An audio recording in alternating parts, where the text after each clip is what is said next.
Thank you so much for joining us for CBN NewsWatch. I'm Efrem Graham. Ahead today, the disastrous situation in Afghanistan 1 year after President Biden pulled U.S. troops out. The economy is collapsing and religious minorities are being hunted down. Christians, Jews, and others.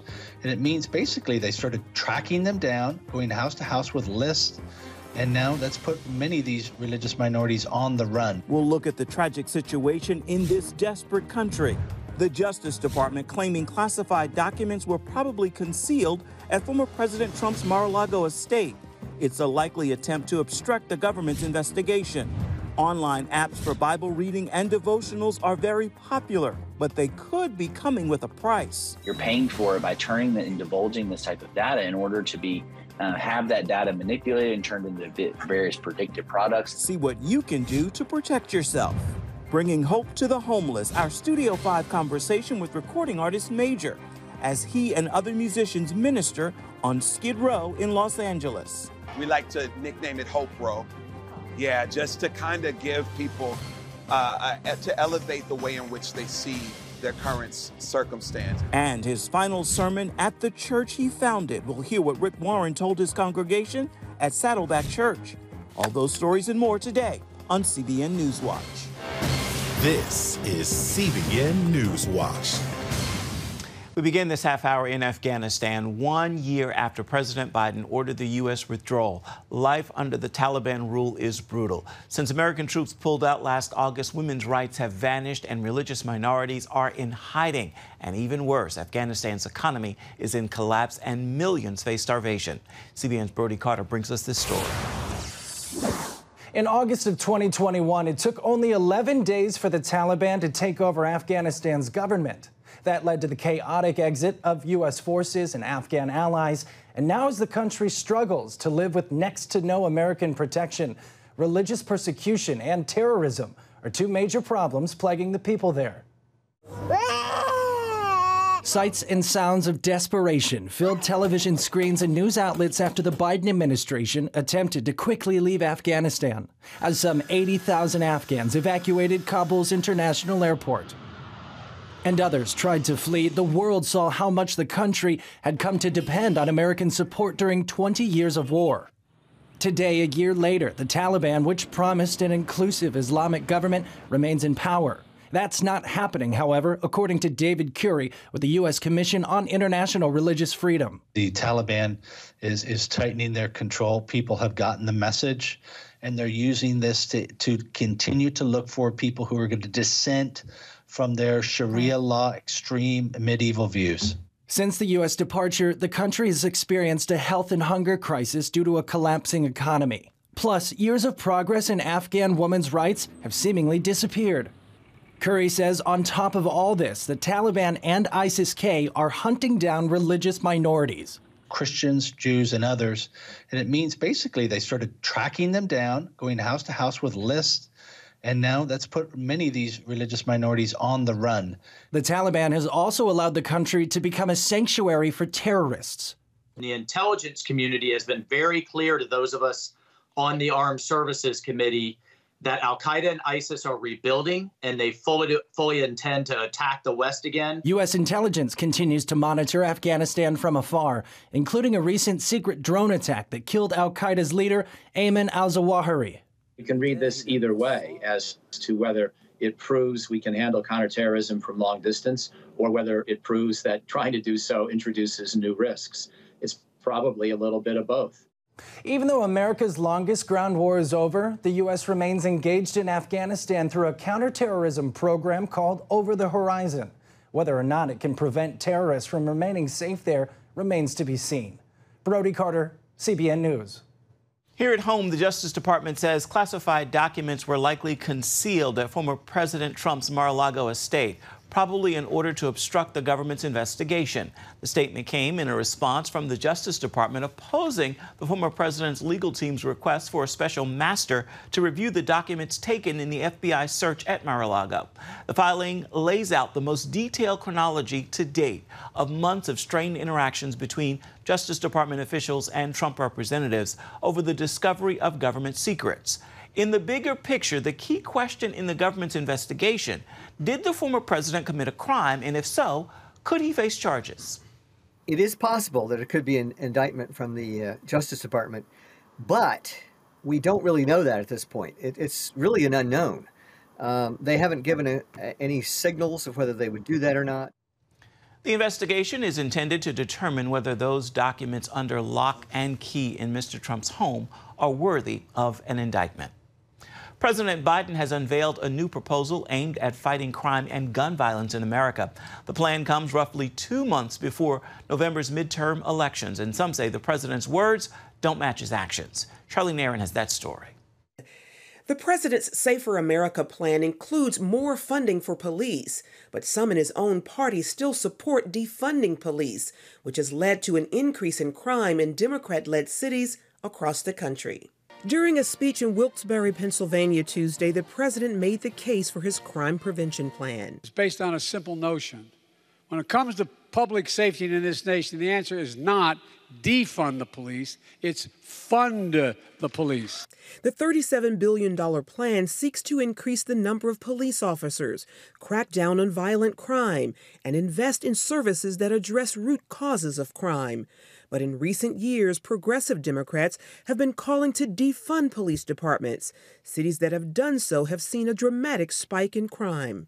It's been disastrous. Everything from petty theft to violent crimes to rapes, robberies, homicides. Since 2020, homicide rates have been going up across the U.S., jumping nearly 20% in 50 of the most populated U.S. cities. All the people in these big cities where crime has just gone crazy, they know that actually those liberal policies are not producing good results. Mark Meadows is President Donald Trump's former chief of staff. He says Biden's plan is more rhetoric than action. If he was all about law enforcement in this last bill that he just signed into law, he would have funded 87,000 police officers instead of 87,000 IRS agents. It's all about changing a narrative before the election. Crime is an issue in the 2022 midterms, and many don't trust Democrats to solve the problem. Zach Smith, legal fellow at the Heritage Foundation, points to a soft-on-crime approach by liberal prosecutors. Story after story after story of repeat violent offenders who have been released without bail, who have been released without serving their full sentence, and are essentially released back onto the streets to further victimize our communities. The president trying to turn the tables by calling out members of the GOP who refused to condemn the January 6th attack at the Capitol, as well as some calling to defund the FBI after the raid on Trump's home in Mar-a-Lago. Don't tell me you support law enforcement if you won't condemn what happened on the 6th. And now it's sickening to see the new attacks on the FBI, threatening life of law enforcement agents and their families for simply carrying out the law and doing their job. The president is also seeking to ban assault rifles in light of the increase in mass shootings. According to the Gun Violence Archive, there have been 450 mass shootings in the U.S. this year. Charlene Aaron, CBN News. Former Russian leader Mikhail Gorbachev, who died Tuesday in Moscow at a hospital at the age of 91, is being remembered as a man who helped bring the Cold War to an end. After President Ronald Reagan opposed the Soviet Union in the early 1980s, Gorbachev came to power and brought about major reforms. Reagan stood firm in talks with Gorbachev, and eventually the two leaders signed a major arms control agreement. The Soviet Union collapsed a few years later, and many blamed Gorbachev.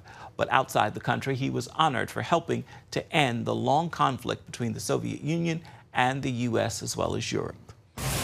Coming up, prayer apps are gaining in popularity, but what you might not know is they may come with a price. We're going to explain when we come back.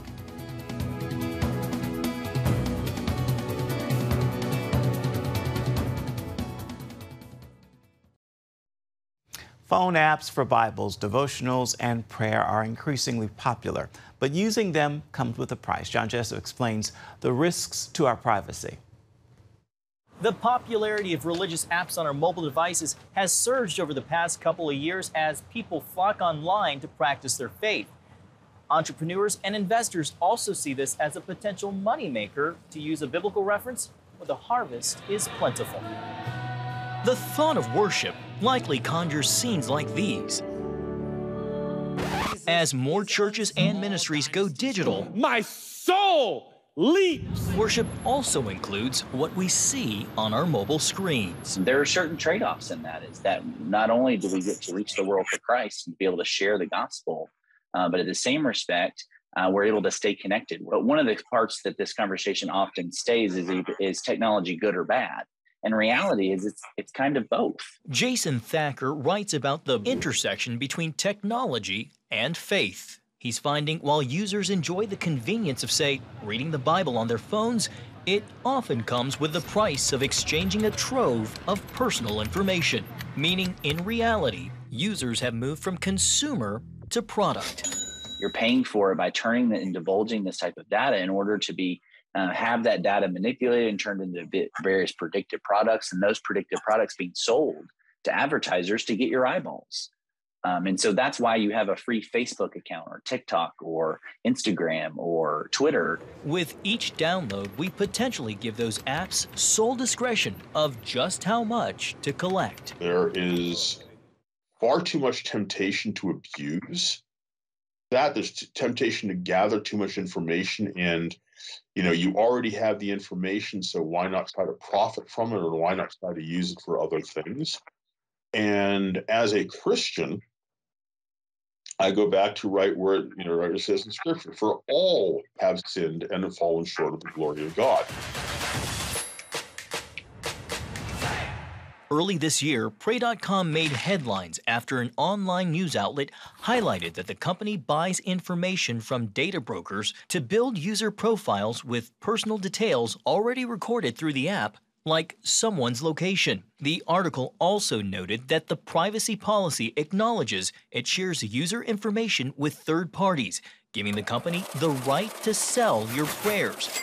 Something Pray.com told CBN News it categorically denies. We do not sell data. We're not in the business of selling data. The company's original statement pushed back on what it called false claims with little to no effort to correct the record. The confusion lies in the original article that it never directly says that we do, but it's worded in such a way to insinuate that we might. We make prayer a priority.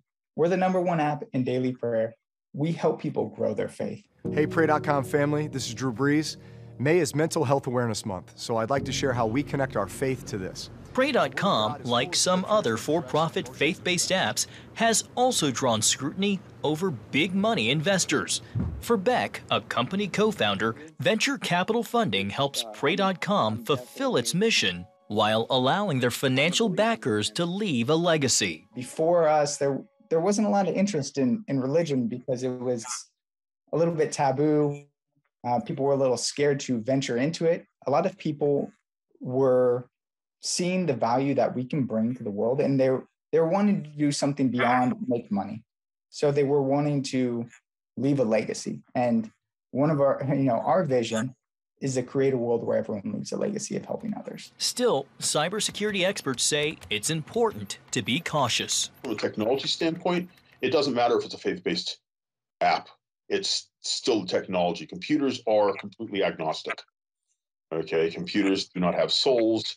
They can't be saved. We don't realize how that data can be used to manipulate us, to control us, to shape our perception of truth and reality. When we're talking about privacy, is that you don't have a right to know everything about me, nor do I have the right to know everything about you, especially in a fallen and broken world. Most apps use data to personalize user experience, which can still leave the door open for privacy concerns.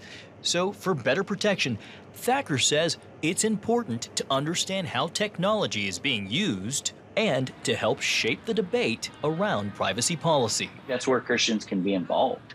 And be involved in not only knowing what's happening and the issues at stake, but also providing this kind of rich Christian moral tradition or rich understanding of what does it mean to be a human, which I think is really the most important question of the day, from digital privacy all the way over to sexuality, issues of abortion, is what does it mean to be human? Beyond being intentional, Gowling recommends exercising caution. Be careful where you download your applications.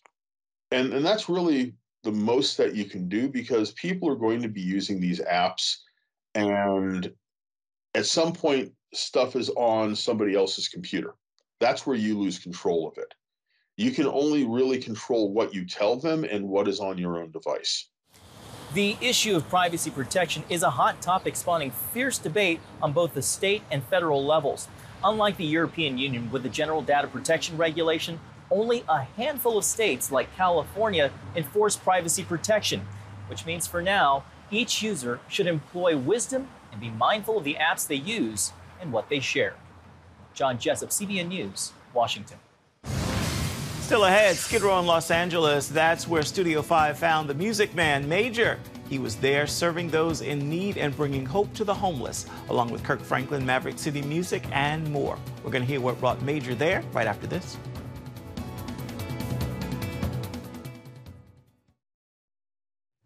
Welcome back to CBN NewsWatch. Studio 5 traveled to Los Angeles' Skid Row. That is where we found one of the largest concentrations of homeless people in the entire country.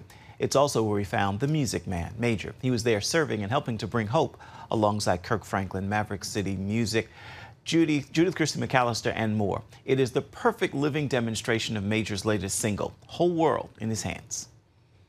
He's got the whole world in his hands. He's got the whole world in his hands. He's got the whole world in his hands. He's got the whole world in his hands. Whole world in his hands. Let's begin with that. He's got the whole world in his hands. Opened the event with that. That's my new single. For those that are a little confused, like, is he going back to gospel or whatever? I never left gospel. It's in and through me. It is who I am. All in his hand. Every worry is all in his hand. And the words and the lyrics can go up and through scripture. Every single song that I write is that. That problem, that burden. Whole World in His Hands is a song near and dear to my heart. I shared it a lot on tour before releasing this, where I'll have a moment where I just notice the audience just needs a reminder that the same God that got them through before is the same God that's getting them through right now. So we are here in the heart of Skid Row. Make some noise for love! We like to nickname it Hope Row. Yeah, just to kind of give people to elevate the way in which they see their current circumstance. It's not void. While it is probably struggle, it's not void of hope. What made you sign on to do this with Maverick City, with Kirk Franklin? What made you say, yeah? I signed on before even finding out that Mav City and Kirk were going to do it because I'm about this. This is who I am. The village changed my life. I don't know poverty. I do know struggle, and I do know hardship. And I also, you know, in times that I've been out in the community, you get to know the humanity of individuals, and you realize that much of their circumstances are just one decision that changed everything for them. One bad choice or one bad circumstance that shifted their reality. And so for me, it keeps me grounded. And so to be around it just reminds me that there's still work to be done, that I'm not alone in my own situations. And it helps me just realize how powerful hope can be. Whole World in His Hands crosses a color line. It crosses the age and the gender divides. Everybody understands that message to be true. Hope is not the denial of reality. Hope is a commitment to believe greater is on the other side of it. Beautiful people, hope ain't ever canceled. And I want you to know that He's got the whole world in His hands. Again, Major's latest single is called whole world in his hands. You can find it wherever music is sold, and you should keep your eyes and ears out for more collaborations on this tune. Some pretty big names coming. Now, for more uplifting entertainment, be sure to join us in Studio 5 tonight. A pioneer of praise and worship, Judith Christian McAllister, a capuchin monkey taking the big screen, and a superhero in actor Zachary Levi. They're all on deck for this week's show. You can catch Studio 5 on the CBN News Channel at 8:30 Eastern this evening or on CBN's News app. Coming up, Rick Warren preaching his final message at the church he founded 43 years ago. We're going to hear what he told his congregation when we come back. Stay with us.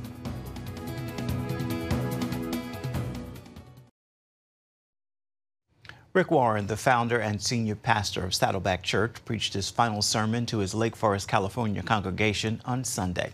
His congregation applauded him as he walked to the same hand-carved pulpit made by a church member the first year of the church's existence. After telling his church he loved them, he explained what his final message to them would be. During these 43 years, I have preached 6,500 plus messages, sermons, and studies. But in this first or final or last farewell message, I have decided out of all of those 6,500 messages plus that I want to share with you, to repeat and re-preach the very first message I preached to start this church, word for word, 43 years ago.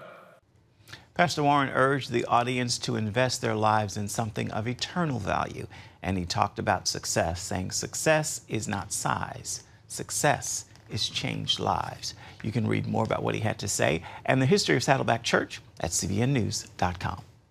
Time now for your Wednesday word, and today's word is new. Know this: God makes all things new. Invite him into the center of all situations and watch him breathe new and better life to what you thought was dead and gone. All things new.